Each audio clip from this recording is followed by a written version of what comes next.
was happy to see it. I'd just landed a job as head of security at Sarif Industries, a cutting-edge biotech firm. David Sarif himself handpicked me for the job, said he needed me to keep his people safe. My ex, Megan Reed, was one of them. Brilliant neuroscientist, Megan had found a way to make augmentation safe and affordable for everyone. All she had to do was present her research to Congress. But the night before her big meeting, my security measures failed. A team of Black Op mercenaries stormed into Sarif headquarters, massacring everyone in sight. 3 of the mercs were heavily augmented walking tanks. Their mission? Take out Megan and her team. I tried to stop them, but their leader tossed me through a plate glass wall. Last thing I heard as his bullets slammed into my brain was Megan's dying scream. I should have died with her. Only I didn't. High-end military-grade enhancements saved my life. The best augmentation Sarif's money could buy. It took me half a year to get a feel for her. Should have taken longer. But 6 months into my recovery, Sarif Industries was attacked again. This time, by a radical group of pro-human purists. Violent, militant, and fanatically opposed to human augmentation. They claimed to be members of Humanity Front, a non-profit organization that wanted the UN to limit biotechnology research.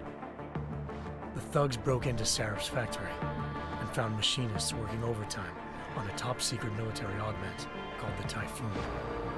Sarif sent me to retrieve it, and when I did, I found one of the so-called purists next to it, wired with cerebral implants, trying to download its classified specs. Obviously, something more was going on. The Aug killed himself before I could question him. Sarif ordered me to dig deeper, so with the help of Frank Pritchard, Sarif's head of cybersecurity, I did. Turns out a second hacker had been controlling the Aug's actions from somewhere off-site. Pritchard and I tracked his signal to a secret FEMA internment camp in Detroit. The Black Op mercenaries were there.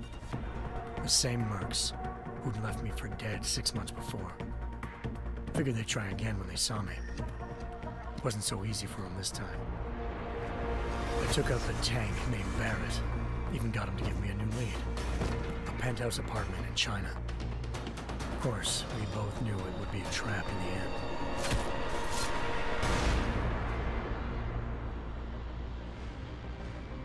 Hengsha Island, China.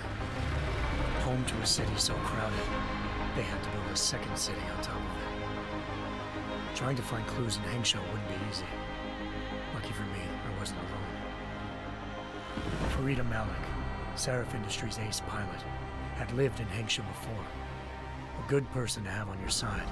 She knew enough about the place to get me around. Malik dropped me in the lower city, close to the penthouse Barrett had told me about. Bell Tower Associates, a private security firm under contract to the Chinese government, had agents tossing the suite when I arrived.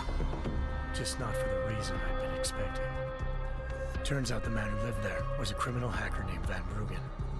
The same hacker who'd been remotely controlling the Aug in Sarif's factory. Van Bruggen's panicked decision to force the man to commit suicide had been a mistake. Now his mercenary partners were gunning for him, and I needed to find him before they did. Locating Van Bruggen meant playing nice with the Triads, Hengsha's organized crime lords. They had the hacker holed up inside a low-rent capsule hotel. By the time I found him, Van Bruggen had no qualms giving up the woman who hired him. Zhao Yunru, president of the Taiyang Medical Corporation.